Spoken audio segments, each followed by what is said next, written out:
Praise the Lord. परमेश्वर के दीपक नाम की स्तुति हो। जल्दी से जल्दी आने वाला प्रभु यीशु मसीह के पवित्र नाम में आप सबको मसीह वंदना देता हूँ। थोड़ी देर के मनन के लिए अपन एक भाग पढ़ेंगे प्रेरितों की चरित्र 9 अध्याय 11-12 वचन। तब प्रभु ने उससे कहा, उठकर उस गली में जाओ जो सीधी कहलाती है, और यहूदा के घर में शाऊल नामक एक तरसुसवासी को पूछ, क्योंकि देख वह प्रार्थना कर रहा है। और उसने हनन्याह नामक एक पुरुष को भीतर आते और अपने ऊपर हाथ रखते देखा है, ताकि फिर से दृष्टि पाए। यहाँ पर प्रभु हनन्याह को कहता है, तू जा, सीधी कहलाने वाला उस गली में जाना, वहां तरसुस का रहने वाला शाऊल नामक एक व्यक्ति के बारे में पूछो, वो प्रार्थना में है। और वो ये देख रहा है हनन्याह नाम का एक व्यक्ति भीतर आएगा, उस पर हाथ रखेंगे ताकि वो फिर से दृष्टि पाए। इसका मतलब वहां पर प्रभु यीशु ने स्वयं कहा हनन्याह को, ये अंधा है। और वो बात उसका 8वें वचन में हमको देखने को मिलता है। शाऊल जब घोड़े से गिर गया था, यीशु मसीह जब शाऊल से बात किया, तो उसके बाद वो घोड़े से गिर गया, उठा, किसी ने उनको उठाया तो उसको कुछ दिखाई नहीं दे रहा था। हाथ पकड़ करके उनको दमिश्क की शहर की ओर लेके गया और किसी स्थान में वो अंधा होके बैठा हुआ है। तो यहां पर हम देखता है प्रभु शाऊल के बारे में 2 गवाही देता है। एक, वो प्रार्थना कर रहा है, दूसरा वो उसको दिखता है।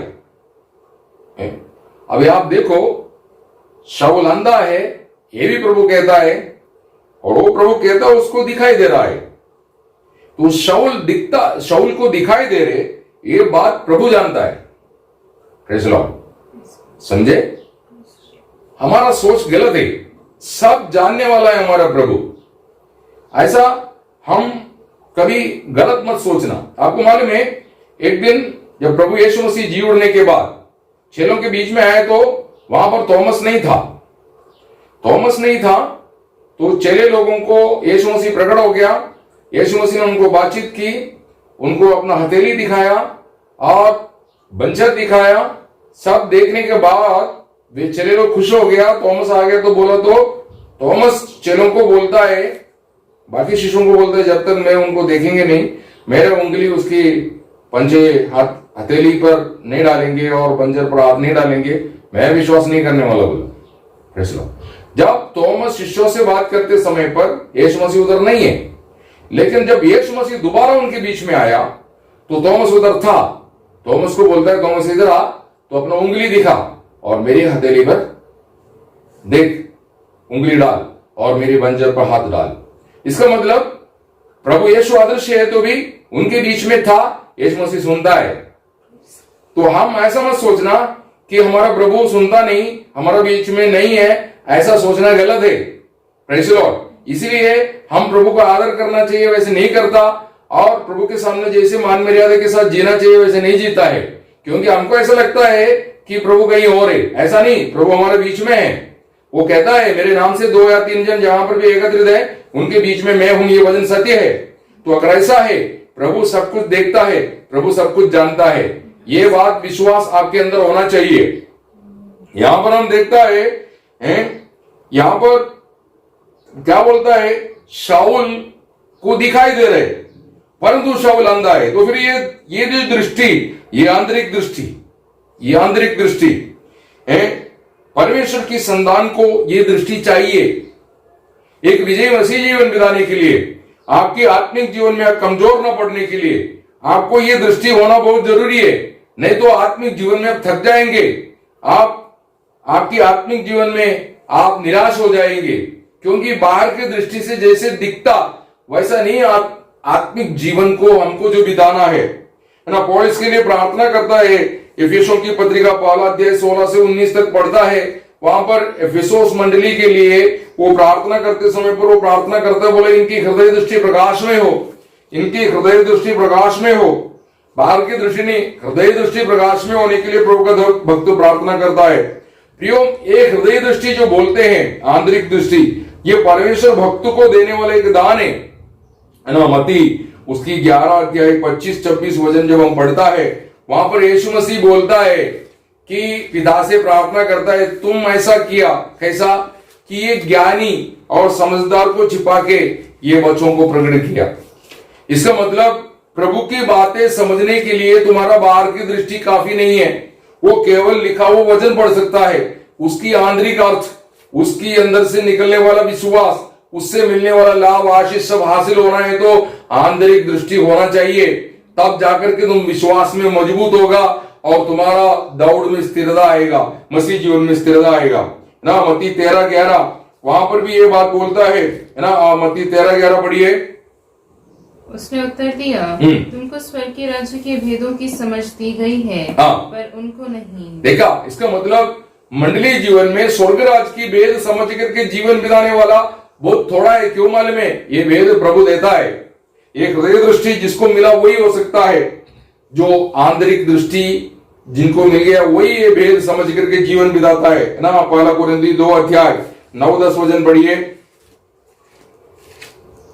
परंतु जैसे लिखा है, जो बातें आंख ने नहीं देखी और कान ने नहीं सुनी और जो बातें मनुष्य के चित्त में नहीं चढ़ी, वे ही हैं जो परमेश्वर ने अपने प्रेम रखने वालों के लिए तैयार की हैं। परंतु परमेश्वर ने उनको अपने आत्मा के द्वारा हम पर प्रकट किया। आमीन। इसका मतलब पवित्र आत्मा आपको क्यों दिया है? पवित्र आत्मा आपकी जीवन में आया, उसका प्रथम उद्देश्य जो लोगों को नहीं दिखता ऐसे बातें, जो स्वर्गीय प्रबंध, परमेश्वर का प्लान और पद्धति आपकी जीवन में लागू करने के लिए और आपको उसको समझाने के लिए और वो आप देख के चलने के लिए है ना। आजकल ये वर्तमान युग में ये दृष्टि भक्त लोगों में नहीं रहा है, इसलिए सब आत्मिक जीवन में बढ़ रहा है। जैसे अंधा चलता है वैसा लोग चल रहा है। देखो, ये परमेश्वर का दान है तो भी ये आंतरिक दृष्टि सबको नहीं मिलता, ये केवल उनको मिलता जो परमेश्वर से प्रार्थना करता है। आपका प्रार्थना जीवन अगर कमजोर है, आपकी प्रार्थना जीवन में घटी है, तो आपको आंतरिक दृष्टि होगा ही नहीं। आप बुद्धि से समझने लगेंगे और आत्मिक जीवन में आपको शैतान बहका देगा और आप वही बातों में आड़े आएगा, मतलब हट्टीपना हो जाएगा और आप कभी भी प्रभु के सामने नम्र होने के लिए, विश्वास में समर्पण करने के लिए तैयार नहीं होंगे। Praise the Lord. हम एक और संभव देखेंगे प्रेरितों की चरित्र 27 अध्याय 10 वचन में। जब हम देखते हैं तो उस जहाज में जब हम देखता है उसका 36 में 27 का 36 में जब हम देखता है उस जहाज में कुल मिला के 276 लोग हैं, लेकिन जो 275 लोग जो नहीं देख पाया, ऐसा एक बात पौल देखा। क्या बोलता है वो, है ना। 27 का 10 पढ़िए। सज्जनों, मुझे ऐसे जान पड़ता है कि इस यात्रा में विपत्ति और बहुत हानि न केवल माल और जहाज की वरन हमारे प्राणों की भी होने वाली है। Praise the Lord. मतलब उसको दिखाई दिया आगे खतरा है, इधर से निकलो मत। मतलब वो क्यों मालूम है? क्योंकि पौल एक प्रार्थना पुरुष था। उसकी प्रार्थना के कारण उसको ये बात समझ में आया।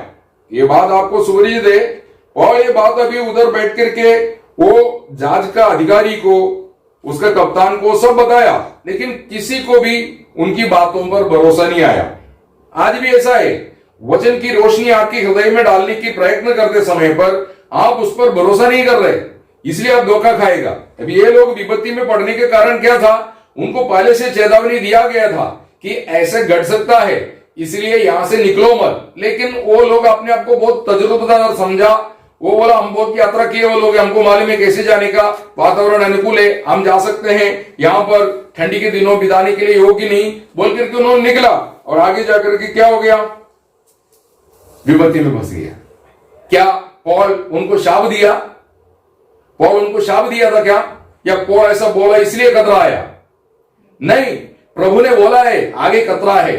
कोई बात बताते समय पर आप उसको गलत मत समझना है।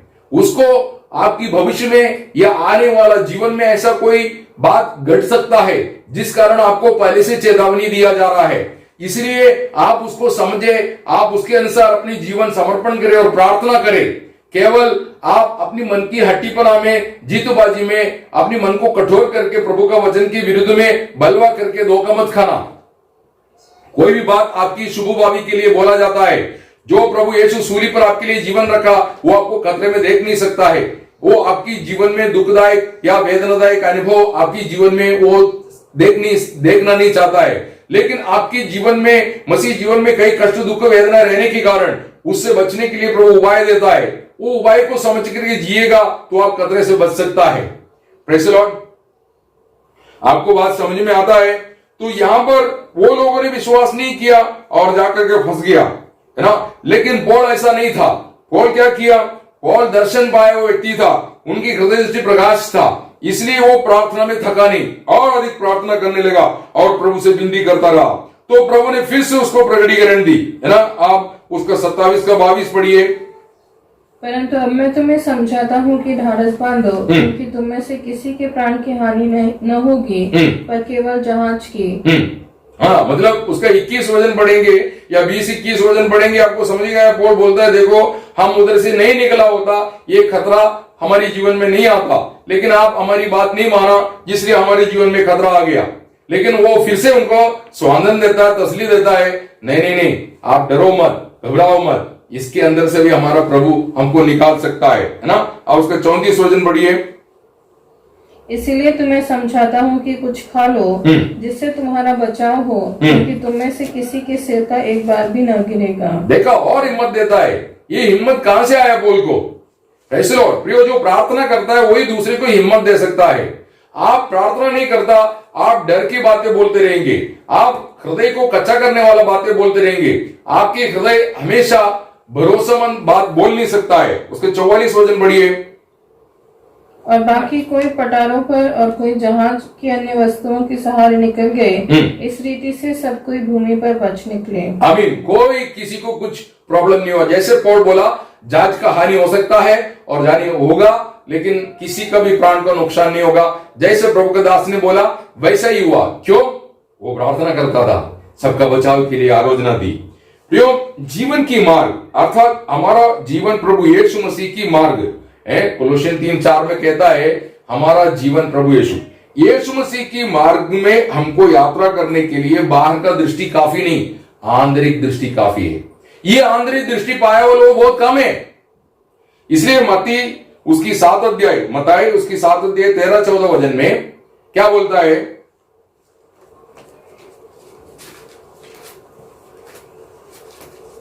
सकेत फाटक से प्रवेश करो, हाँ। क्योंकि चौड़ा है वो फाटक और सरल है वो मार्ग जो विनाश को पहुंचाता है, हाँ। और बहुत से हैं जो उससे प्रवेश करते हैं। क्योंकि सकेत है वह फाटक और कठिन है वह मार्ग जो जीवन को पहुंचाता है, हाँ। और थोड़े हैं जो उसे पाते हैं। इसको हृदय दृष्टि प्रकाश में होकर के मसीह जीवन में, मसीह राहों में स्वर्ग को लक्ष्य लगा करके जीवन की राह में पिता तक पहुंचने के लिए चलने वाला या दौड़ने वाला बहुत थोड़ा है।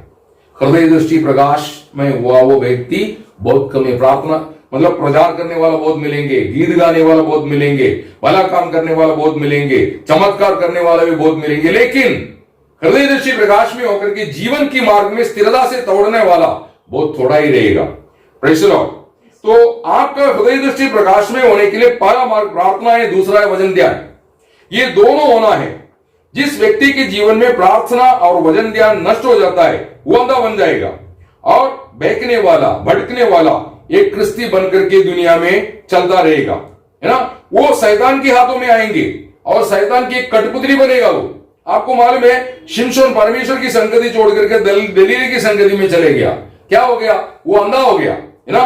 न्यायियों, जजेस उसकी 16 का 4 और 21 ये 2 वचन आप नोट कर लो। आपको मालूम है शिमशोन का चरित्र, एक ताकतवर मनुष्य था, फिलिस्ती पर बहुत भारी पड़ता था, फिलिस्ती उसको देख के डरते थे। ऐसा ताकतवर शिमशोन परमेश्वर की संगति छोड़ करके दलीला नाम की एक स्त्री की संगति में गया तो क्या हो गया? वो अंधा हो गया। Praise the Lord. आप एक प्रार्थना पुरुष है तो आप केवल आपके लिए नहीं, आपके साथ जो लोग हैं उनके लिए भी जो शत्रु तैयार करता है वो मार्ग प्रभु आपको प्रकट करेगा। आप प्रार्थना करो, आपको समझ में आ जाएगा। Praise the Lord. प्रभु आपको समझ देगा, है ना। पहला राजा 18 अध्याय 41 से 44 तक जब हम देखते थे 3.5 साल से इस्राएल में बारिश नहीं है, लेकिन एलिया को दिखाई दिया बारिश आ रहा है। वो आहाब को कहता है बड़ा बारिश आने वाला है। बड़ा बारिश गिरेगा। Praise the Lord. वही बात हम दूसरा राजा 6 अध्याय 12 वचन में आराम राजा का भृत्य, आराम राजा का सेवक का गवाही सुनो। नहीं, आप पढ़ो दूसरा राजा 6 अध्याय 12 वचन। एलीशा जो इसराइल में भविष्यवक्ता है, वह इसराइल के राजा को वे बातें भी बताया करता है जो तू शयन की कोठरी में बोलता है। आराम राजा रहस्य में बैठ के बात करता है, लेकिन एलीशा को बात प्रकट होता है। क्यों मालूम है?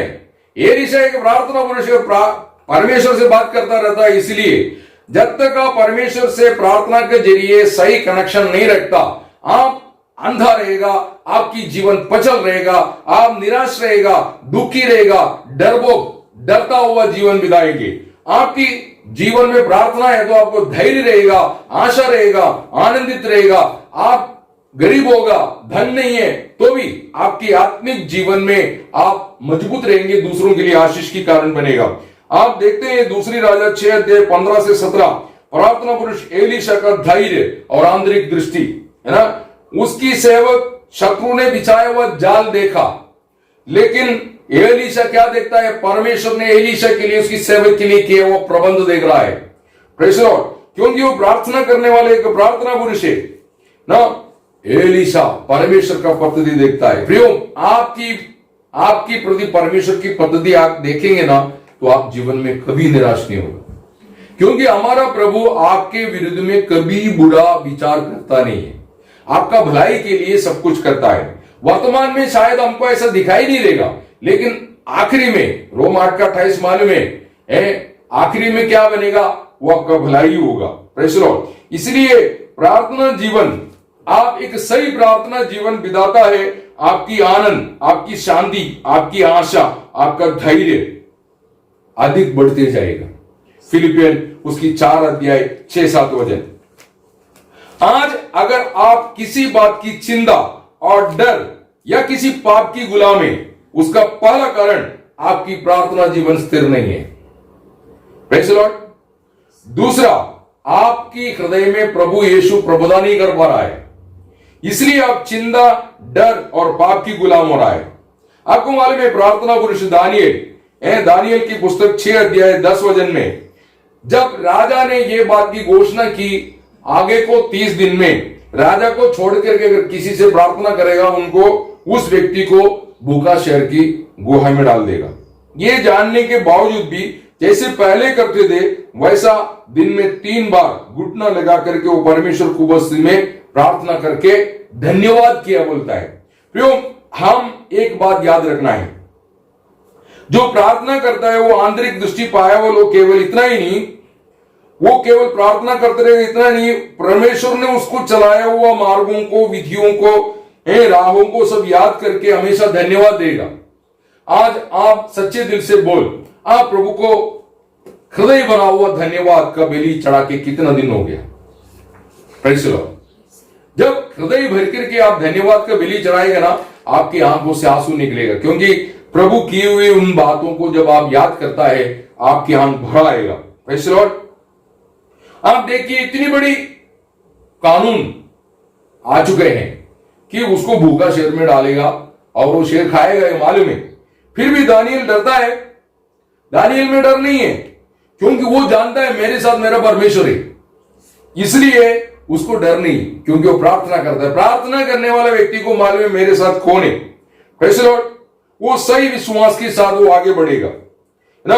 उसकी प्रार्थना जीवन, दानियल 9 अध्याय 1 से 23 पूरा पढ़ने की जरूरत नहीं, प्रार्थना पुरुष दानियल के चरित्र वहां पर हम देखता है। उसका 2-3 वचन पढ़िए। दानियल 9 अध्याय 2 और 3। उसके राज्य के पहले वर्ष में दानियल ने शास्त्र के द्वारा समझ लिया कि यरूशलेम की उजड़ी हुई दशा यहोवा के उस वचन के अनुसार जो यिर्मयाह नबी के पास पहुंचा था, कुछ वर्षों के बीतने पर अर्थात 70 वर्ष के बाद पूरी हो जाएगी। तब मैं अपना मुख प्रभु परमेश्वर की ओर करके गिड़गिड़ाहट के साथ प्रार्थना करने लगा। आमीन। उसको प्रकाश मिला तो वो प्रार्थना में अपने आप को और अधिक समर्पण की। तब स्वर्ग का दूध आ गया स्वर्ग से उसको समझाने के लिए। आप प्रार्थना करता है, आपकी प्रार्थना सही है, स्वर्ग में प्रवेश हो गया तो स्वर्गदूत आएगा आपको आलोचना लेकर के। कुरनेलियुस की प्रार्थना स्वर्ग में पहुंच गया, स्वर्गदूत आ गया उसको। समझाने के लिए। तो क्या करना है? प्रेज़ द लॉर्ड, आपकी प्रार्थना एक सही प्रार्थना होना चाहिए प्रियो। स्वर्ग सुनना चाहिए, स्वर्ग को हिलाना चाहिए, स्वर्ग में पिता का सिंहासन हिलना चाहिए, ऐसा प्रार्थना होना चाहिए।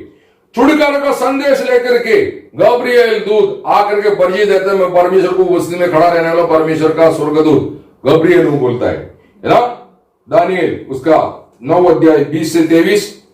इस प्रकार जब मैं प्रार्थना करता और अपने इस्राएली जाति भाइयों की पाप का अंगीकार करता हुआ अपने परमेश्वर यहोवा के सम्मुख उसके पवित्र पर्वत के लिए गिड़गिड़ाकर विनती करता ही था, जब वह पुरुष जिब्राइल जिसे मैंने उस समय देखा था, जब मुझे पहले दर्शन हुआ था, उसने वेग से उड़ने की आज्ञा पाकर सांझ को अन्न बलि के समय मुझको छू लिया। आमीन, प्रेज़ द लॉर्ड। प्रियो, प्रार्थना में स्वर्ग स्पर्श किया हुआ अनुभव आपको होना चाहिए, तभी आपकी प्रार्थना एक सही प्रार्थना है और भरा हुआ प्रार्थना है। हड्डी के तौर पर प्रार्थना करके तुम चंचल रहेगा, पजल रहेगा, तुम तृप्त नहीं, प्रेज़ द लॉर्ड, दुनिया की ओर देखता रहेगा, इसलिए तुम हमेशा अपने जीवन में कमजोर रहेंगे। हम प्रार्थना करते हैं, हम ही प्रार्थना कर सकता है, क्योंकि प्रार्थना का आत्मा प्रभु ने आपके अंदर उंडेला है। हमारा प्रभु यीशु और उनके शिष्यों में देखो, उनके जो धैर्य, और हमारा प्रभु यीशु मसीह में जो धैर्य क्यों इतना धैर्य से उन लोग चलते थे? क्योंकि वो जानते थे स्वर्गीय पिता परमेश्वर उनके साथ है, ये विश्वास उनके अंदर था। एक सच्चा प्रार्थना जीवन के बिना आपकी दृष्टि प्रकाशमय नहीं होंगे। आंतरिक दृष्टि अगर प्रकाशमय नहीं, दुनिया में क्रिस्ती होंगे, लेकिन स्वर्ग की दृष्टि में आप एक अंधा रहेगा। प्रेज़ द लॉर्ड, प्रभु उनको अंधा बोलता है, क्यों मालूम है? उसके लिए एक अच्छा दृष्टांत है। शास्त्री फरीसी लोग जो प्रभु यीशु मसीह के समय पर परमेश्वर का सेवक समझ करके स्वयं अपने आप को घोषणा करते थे, लेकिन प्रभु ने उनको नाम देता है मत्ती 15:14 में, वे अंधे हैं, अंधे को मार्ग दिखाएगा तो दोनों गड्ढे में रहेगा, ऐसा बोलता है। आज अनेक लोग अपने आप को परमेश्वर का प्रतिनिधि कहता है, या तो लोग परमेश्वर की बहुत पहुंचे हुए लोग बोलते हैं, लेकिन प्रभु का कोई भी आलोचना सही रीति में वो समझा नहीं सकता है। वो अपने बुद्धि से चलता रहता है, अपनी बुद्धि से व्याख्या करता रहता है, वो अपनी बुद्धि में व्याख्या करके परमेश्वर की मार्गों को टेढ़े मेढ़े करके आखिर में क्या होगा मालूम है? नरक पहुंचेंगे, है ना।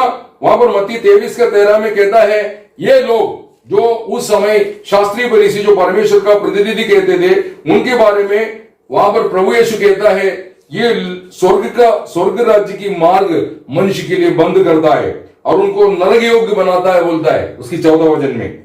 आज अनेक लोगों की सेवा देखते समय पर लोगों को दुनिया की ओर खींच रहा है, दुनिया में कैसे बड़ा बनना, दुनिया में कैसे धनी बनना, दुनिया में कैसे आलीशान जिंदगी जीना, ऐसा आपको एक प्रॉस्पेरिटी थियोलॉजी की रीति में आपको फंसा करके ये दुनिया की बातों को हासिल करने के लिए आप प्रार्थना में लगा रहता है। अभी आपको मालूम है, एलिशा एक इतना अच्छा प्रकाशमय प्रभु का दास होकर के भी उसके साथ चलने वाला ऐसी अंधा हो गया। प्रियो, यीशु मसीह के साथ चलने वाला यूदा इस्करियोत अंधा हो गया। प्रेज़ द लॉर्ड, दुनिया में मिलने वाला धन दौलत के लिए वो अपने गुरु को भी बेच डाल दिया। आज अनेक लोग दुनिया से मिलने वाला आलीशान जिंदगी उसको ही अनुग्रह मानते हैं, उनकी जीवन बहुत ही पराजय अवस्था में है। प्रियो, ऐसे लोगों को वर्तमान में ऐसे लोगों को बहुत मान्यता है ना। मत्ती 23:5 में जब हम देखते थे शास्त्री फरीसी लोगों को, उनकी वेशभूषण, उनकी चाल देकर के लोग बहुत डरते थे, उनसे बहुत आदर करते थे। प्रेज़ द लॉर्ड, प्रियो, आज भी ऐसा है, कुछ भी बकते हैं, प्रभु का आराधना बोल करके अपनी मुंह से सुनाते रहते हैं, लोग उनको बहुत बड़े बड़े सेवक समझ करके उनके पीछे हो लेते हैं। धोखा है प्रियो, आप उस धोखे में नहीं फंसना है। उसके लिए आपको क्या होना चाहिए मालूम है? एक मेल मिलाप की प्रार्थना, मेल मिलाप की प्रार्थना होना बहुत जरूरी है। प्रभु यीशु मसीह ने कहता है मत्ती 18:19-20 में, क्या बोलता है? मत्ती 18:19-20 मेल मिलाप की प्रार्थना के बारे में बात करता है।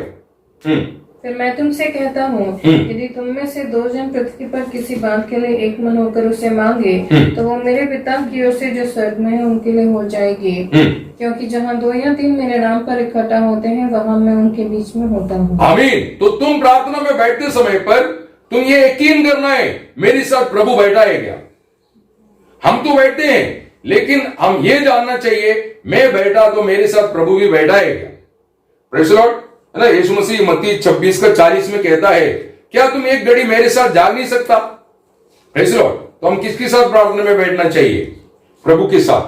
तो ऐसा जब पवित्र आत्मा में भर करके आप प्रार्थना में बैठेगा, प्रभु को अवश्य महसूस होगा, तो आपका आत्मा भर जाएंगे। आप एकदम आत्मा में भर करके प्रभु की इच्छा के अनुसार आप प्रार्थना करना शुरू हो जाएगा। रोम 8:26-27 वचन में पौल कहता है, हमको कैसे प्रार्थना करना नहीं कैसा है हमको मालूम नहीं, लेकिन पवित्र आत्मा हमको सिखाता है, बोलता है। Praise the Lord. पढ़िए।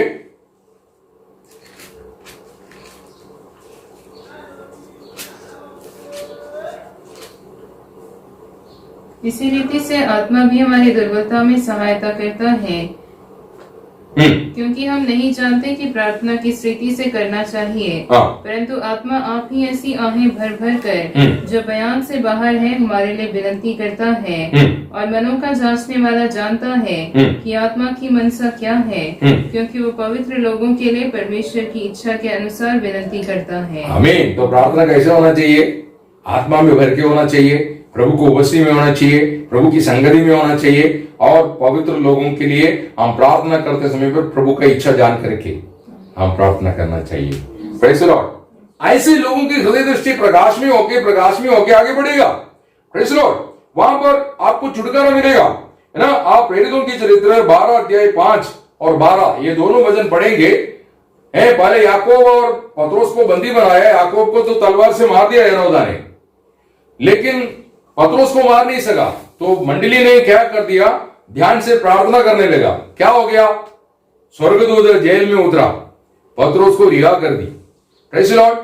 आपको लगता है आपकी कोई आशीष बंधन में है, बाहर कैसे निकलेंगे? Praise the Lord. प्रार्थना करो। Praise the Lord. प्रभु वहां पर उतरेंगे, दरवाजा खुल जाएगा, आशीष तुम्हारे पास पहुंच जाएंगी। Praise the Lord. तुम आशीष के पीछे भागने की जरूरत नहीं, आशीष तुम तक पहुंचाने के लिए, मतलब तुम्हारी जरूरत तुम्हारे तक पहुंचाने के लिए प्रभु कार्य कर लेगा। Praise the Lord. तो आज आप देखते समय पर पवित्र लोगों के लिए बहुत से बातों के लिए समय है, और कष्ट भी सहन करता है, बाजार में जाने के लिए, हॉस्पिटल में जाने के लिए, नौकरी पर जाने के लिए, दुनियादारी की बाकी बातों के लिए, या शादी हो, फंक्शन हो, बर्थडे सेलिब्रेशन हो, हर जगह के लिए उनके पास समय भी है, उनके लिए उन लोग समय निकालता भी है, कष्ट सहन करता है, करके पहुंचता भी है, लेकिन उनके पास प्रार्थना के लिए समय नहीं, वो प्रार्थना करता भी नहीं। कभी आप एक साथ बैठ के प्रार्थना करने का निर्णय लो, आज हम एक साथ बैठ के प्रार्थना करेंगे, उसके लिए समय निकालो और एक साथ मिलकर प्रार्थना कर, तब मंडली क्या होगा? आंतरिक दृष्टि प्रकाश में हो जाएंगे, जिसके द्वारा घर में हो, मंडली में हो, आनंद, शांति, आशा बढ़ते जाएगा। Praise the Lord. आपको मालूम है प्रार्थना जीवन में पौल जीवन आरंभ किया। Praise the Lord. वो बढ़ते गया, तीसरा स्वर्ग तक गया वो है। ऐसा प्रार्थना जीवन में, प्रार्थना में जीवन आरंभ किया वो व्यक्ति प्रभु यीशु है। प्रार्थना से आरंभ किया, प्रार्थना सूली पर उसने प्रार्थना में समाप्त की, सीधा कहां गया? स्वर्ग में चले गया। प्रार्थना सही रीति में करने वाला स्वर्ग से रिलेटेड रहता है। Praise the Lord. आज आपको स्वर्गीय दर्शन नहीं, इसका मतलब आपकी प्रार्थना जीवन पराजय है। आप एक नामधारी प्रार्थना है, मतलब लोगों की दृष्टि में आप प्रार्थना की ऐसा लगना चाहिए, है ना। 2 कोरिन्थी 12:2 में कहते हैं, मैं ऐसा मनुष्य को जानता हूं जो तीसरा स्वर्ग तक उठाया गया, शरीर से हो या शरीर छोड़ के हो, मुझे मालूम नहीं ना। तो प्रार्थना का महत्व जाना हुआ पौल का हर पत्रिका में प्रार्थना के बारे में लिखा हुआ है ना। वो थिस्सलुनीकियों को लिखा हुआ पहला पत्र में 5:17 में कहता है, कैसे बोलता है? निरंतर प्रार्थना कर। क्या बोला? निरंतर प्रार्थना कर। क्यों? तुम स्वर्ग का है, तुम किससे बात करना है? निरंतर प्रभु से बात करना है। Praise the Lord. तुम्हारा मन चंचल ना होने के लिए, तुम्हारा मन में दुनियादारी की बातें आके डेरा ना बसाने के लिए तुम प्रार्थना में नित्य लगा रहना चाहिए ना। पौल का और पत्रिका आप पढ़ के देखना, वहां पर वो प्रार्थना के लिए बहुत स्थान देके खुद के लिए भी प्रार्थना करने के लिए मंडली को रिक्वेस्ट करते हुए हमको देखने को मिलता है। तो आप प्रार्थना में नहीं थकेगा तो क्या होगा मालूम है, आपकी हृदय दृष्टि प्रकाश में होगा। Praise the Lord. और आने वाला हर एक संभव से आप छुड़ाया जाएगा। ये प्रार्थना के कारण आप उसमें से छुड़ाया जाएगा। Praise the Lord. क्योंकि आपको मार्ग खुलेगा और आप उस मार्ग से निकलने के कारण आपको फंसा नहीं सकता है। पौल को फंसाने के लिए कितने लोग क्या क्या जाल बिछाया, लेकिन सब निकल करके वो चले गए। क्यों मालूम है? वो प्रार्थना करता था। Praise the Lord. पौल को मार डालने के लिए प्लान बनाया, लेकिन पौल नहीं सुना, पौल का बहन का लड़के ने सुना और जाकर के बता दी। मतलब परमेश्वर कोई ना कोई मार्ग मेरे लिए आपके लिए तैयार करेगा। उसके लिए अपन को क्या करना है? प्रार्थना। प्रार्थना जीवन को आप दृढ़ करो। Praise the Lord. लूक 21:36 में प्रभु यीशु मसीह ने शिष्यों को समझाया, आने वाला संभव से बचे निकलने के लिए और मनुष्य पुत्र के सामने खड़ा रहने के लिए, तुम योग्य बनने के लिए क्या करना? जागरूक होकर प्रार्थना करो। तो प्रभु आपको सहायता करना चाहता है, लेकिन आप भी उसके लिए तैयार होना चाहिए। आंतरिक दृष्टि आपका प्रकाश में हो। एक क्रिस्ती की आंतरिक दृष्टि प्रकाश में होकर के सर्वदा रहना चाहिए। शैतान को यदि आप अवसर देगा, वो आपको अंधा बनाएगा, है ना। 2 कोरिन्थी 4 अध्याय उसका 3-4 वचन में कहता है कि शैतान क्या करता है?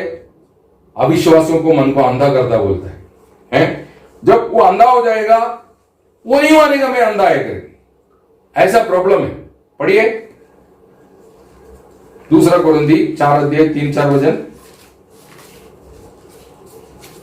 परंतु यदि हमारे सुसमाचार पर पर्दा पड़ा है तो यह नष्ट होने वाला भी के लिए पड़ा है, उन अविश्वासियों के लिए जिनकी बुद्धि इस संसार के ईश्वर ने अंधी कर दी है। अंधी कर दी है। Praise the Lord. है ना। वो है लवोदिकिया। वर्तमान में लवोदिकिया अंधा है। Praise the Lord. है ना। रेवलेशन 3 अध्याय 17-18।